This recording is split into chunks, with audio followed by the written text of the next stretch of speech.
안녕하세요. 오늘 라디오 방송하는 날은 아침부터 비가 오네요. 비 맞은 독의 경치도 구경할 겸 저는 걸어서 미디어 센터로 라디오 녹음을 하러 왔습니다. 오늘 하루 여러분은 얼마나 걸었나요? 아침에 졸린 눈을 비비며 일어나는 순간부터 다시 잠자리에 들기 전까지 우리는 매일매일 걷고 또 걷지요. 걷기는 너무 간단하고 쉬워서 무시하기 쉽지만 누구나 할 수 있다는 점에서 아주 훌륭한 운동이랍니다. 제대로 걷는 법을 몸에 익혀 꾸준히 걷다 보면 몸도 마음도 튼튼해질 거예요. 그거 아시나요? 우리 뇌는 가만히 있을 때보다 걸을 때 부정적인 생각을 덜 한다고 해요. 걷기 시작한 뒤 5분이 지나면 우리 몸에서 행복 호르몬이라고 불리는 세로토닌이 분비되기 때문인데요. 걷기를 통해 자극을 받은 뇌에서는 도파민이라는 호르몬도 분비되는데 이 도파민은 사람이 행복, 즐거움을 느끼게 만든대요. 게다가 걷기는 쓰면 쓸수록 더 건강해지는 뼈 건강에도 좋고 근육도 빵빵하게 강화시켜주니 일석사조? 아니면 일석다조가 아닐까 하는데요. 우리 투현이들 별로 걷는 거 안 좋아하는 우리 첫째 우현이 그리고 걷는 거 너무너무 좋아하는 우리 둘째 서현이 데리고 가깝지만 멋진 곳을 다녀와 봐야겠다 생각이 듭니다. 여러분도 조금씩 떨어지는 기온에 활동량도 줄어드는 요즘이지만 그래도 가까운 거리는 한번 걸어가 보자 또는 뭐 집 주변 산책로를 걸어가 보던지 뭐 이런 기회를 한번 가져보는 건 어떨까요? 그래서 처진 기분을 업 시켜보십시오. 네.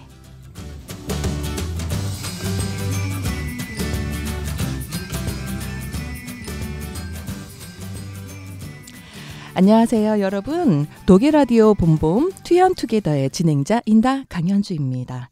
오늘은 인도네시아 생활 2탄을 준비해 보았는데요. 바위에 부딪혀가며 배운 인도네시아어라고 우선은 부제목을 정해봤습니다. 좀 전에 걷기에 대해 이야기를 하며 생각난 인도네시아의 에피소드 하나 공개하며 시작해 볼게요. 저는 부산에서 나고 자란 부산 토박이인데요. 사실 부산에서는 교통수단이 잘 되어 있어서 근거리는 뭐 일상적인 일인 그러니까 근거리 걷기는 일상적인 일인 저에게 인도네시아에 갔다 한들 뭐 달라질 건 없었어요. 인도네시아 생활이 채 적응이 안 된 몇 개월 정도 지난 어느 날 재검으로 한 편도 한 30분 정도 되는 거리에 어떤 식당으로 갈 일이 있어서 기사도 없고 버스를 어떻게 타야 하는지도 모르는 완전 인도네시아 초보였던 그때 그냥 걸어가자 하는 생각으로 단정하게 차려입고 적당한 분위기의 신발을 골라 신고는 걸어가는데 왜 현지인들의 신발이 허접한지 알겠더군요. 여기저기 움푹 패인 데도 많고 보도블럭도 여기저기 깨져 있고 갈라지고 구멍 뚫린 곳도 많아 조심해야 하고 가다가 갑자기 인도가 없어지고 차도만 있는 곳도 있어 원래 잘 걸어 다니지 않는 문화인 걸 그때 처음 알게 된 것 같아요. 거기다 옷에 신발에 아주 잘 차려입은 건 아니지만 그래도 현지인들의 옷차림과는 좀 다른 스타일의 남자 현지인들이 호객행위까지는 아니었지만 저를 좀 이상하게 쳐다보는 거죠. 그 눈빛을 지금도 잊을 수가 없네요. 쟤 뭐야? 뭐 중국인인가? 한번 말 걸어볼까? 뭐 이런 눈빛으로 자기들끼리 키득키득거리며 쳐다보는 거였어요. 그런 시선을 뒤로 하고 저는 꿋꿋하게 제 갈 길을 갔습니다. 지나고 보니 제가 얼마나 이상하게 보였을지 이해가 가더군요.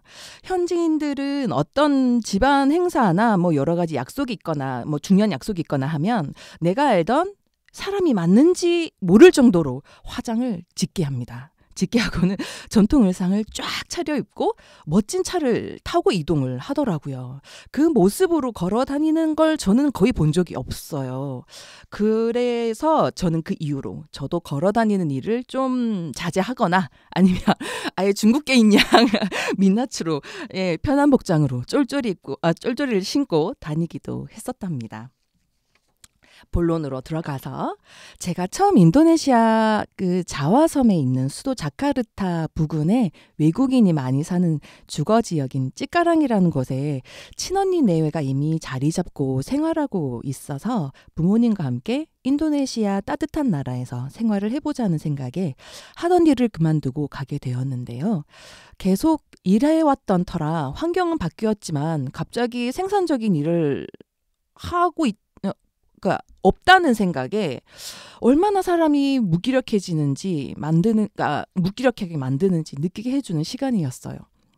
일도 안 해, 말도 안 통해 너무너무 답답한 생각이 드는 어느 날 우선 말부터 시작하자. 말부터 배워야 되겠다는 생각에 근처 한인이 운영하는 교회에서 인도네시아 생활 초보자를 위한 인리어 강습이 있다고 해서 매일 걸어가서 배웠었지요.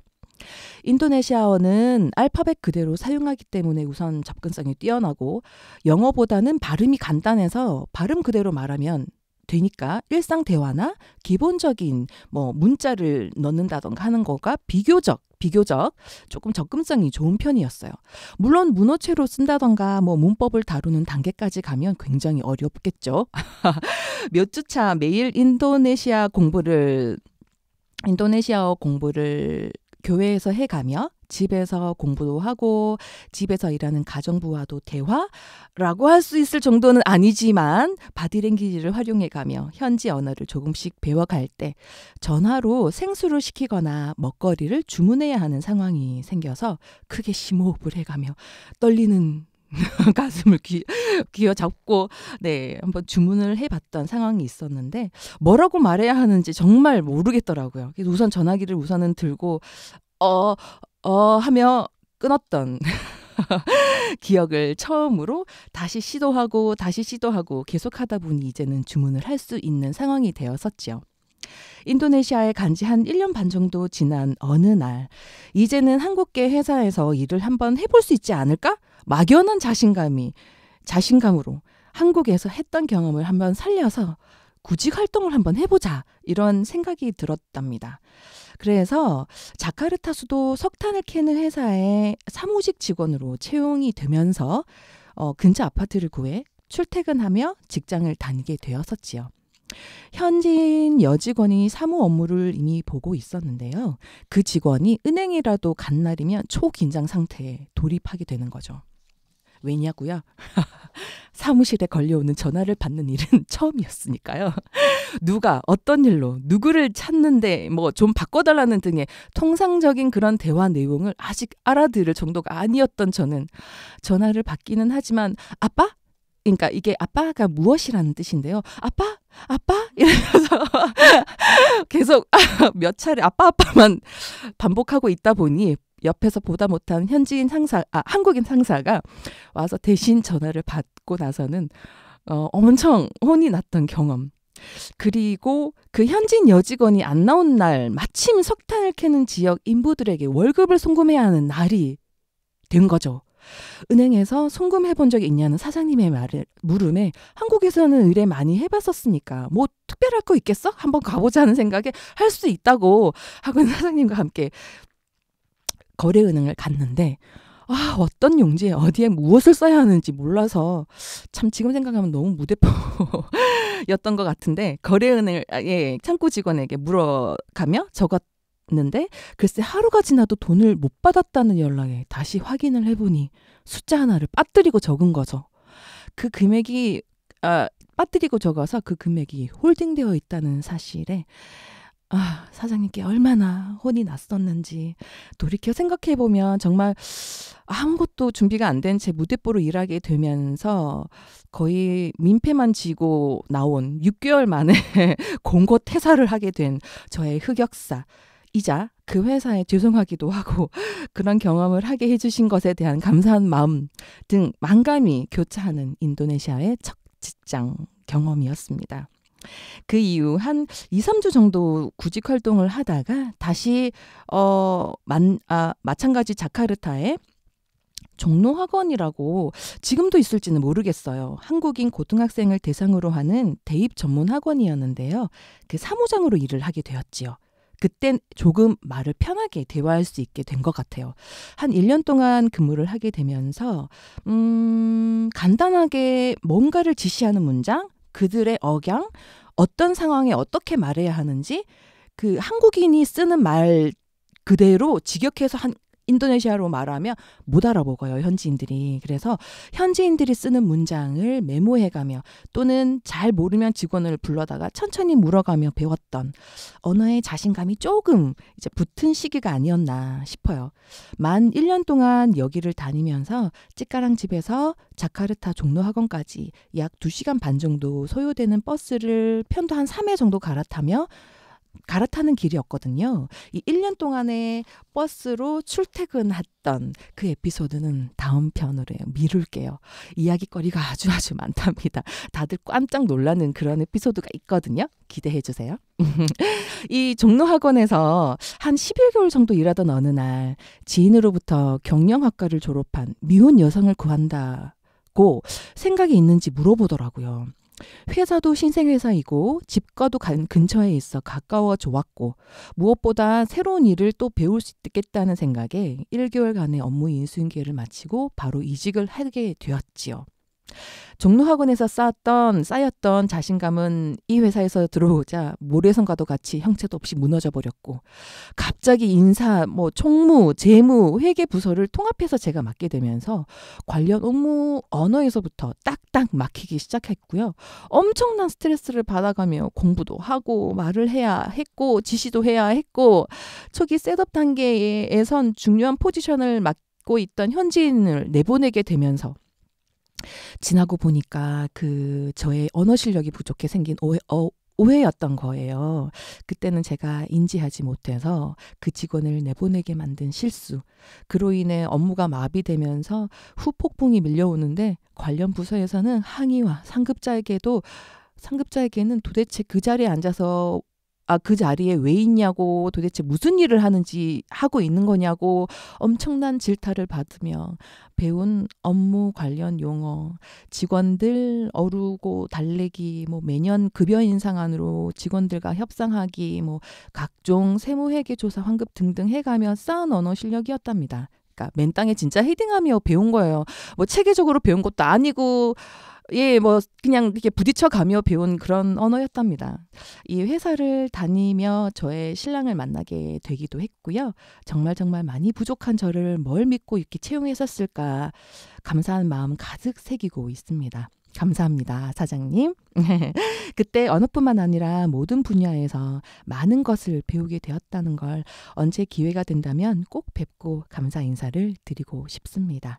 그리고 지금의 2 아들 엄마로 살아가면서 아이들을 국제 유치원에 보내게 되고 그 학부모들을 자주 보게 되면서 K-팝, K-드라마, K-필름, K-푸드, K-컬처 에 대한 다양하면서 굉장히 폭발적인 인기를 제가 느꼈거든요. 저보다 더 한국에 대한 어떤 그런 거를 되게 많이 느꼈어요. 이렇게까지 한국을 좋아하나 싶을 정도로 그런 이야기를 하면서 차도 마시고 식사도 하고 이런 등등 학부모들과의 잦은 모임으로 일상의 대화를 좀 더 편하게 다양하게 배우고 그들의 억양을 배우고 따라하게 되고 한국의 음식을 해서 함께 나누어 먹기도 하고 인도네시아 음식을 해서 함께 나눠 먹는 등등 인니어를 잘하는 한국인 언니로 자리매김을 했었지요.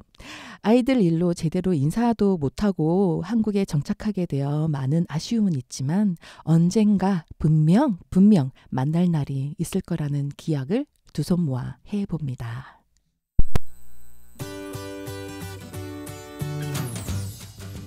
맨땅에 헤딩하기, 바위에 계란 부딪히기, 공짜로 얻어지는 건 이 세상에 아무것도 없다. 만약 있다면 계속 의심하라 라고 말하고 싶네요. 만약 다시 인도네시아로 간다면 인도네시아어를 한번 체계적으로 배워 좀 더 폭넓은 이해를 가지고 싶다는 생각이 듭니다. 오늘 인도네시아 생활 2탄을 이렇게 마무리할까 하는데요. 최근 강릉으로 서연이 언어 치료를 받고 있는 그 센터에 세상에 인도네시아 여성이 딸을 데리고 언어 치료를 받고 있더라고요. 딱 보자마자 질밥이라고 해서 이제 머리에 이렇게 두건처럼 천을 이렇게 두르고 있는데 딱 보자마자 인도네시아인이라는 걸 제가 한눈에 봤죠. 그 분을 보자마자 근데 미소와 함께 할로 이렇게 인사를 했었거든요. 그랬더니 어떻게 인도네시아인인지 알았냐면 이렇게 간단히 인사를 나눴던 기억이 있는데요. 그 분이 딸을 데리고 언어 치료를 받고 있더라고요. 혹 기회가 된다면 기회를 꼭 만들어 보고 싶습니다. 이야기를 나눠보고 싶어요. 그분이 느끼는 한국 생활은 어떤지, 함께 도움 주고 받을 일은 없을지, 그분을 만나 이야기 나누는 날이 엄청 고대되는 요즘입니다. 혹 이 라디오를 보시는 분 중에 인도네시아인인데 한국에 계신 분들이 계시다면 꼭 답글 달아주셔요. 우리 인도네시아에 대해 이야기 나눠보고 싶어요. 꼭입니다. 꼭이요. 꼭이요. 지금까지 독일 라디오 본봄 투현투게더의 진행자 인다 강현주였습니다. 함께 해주신 여러분과 앞으로 함께 해주실 미래의 여러분들 모두 사랑합니다. 감사합니다.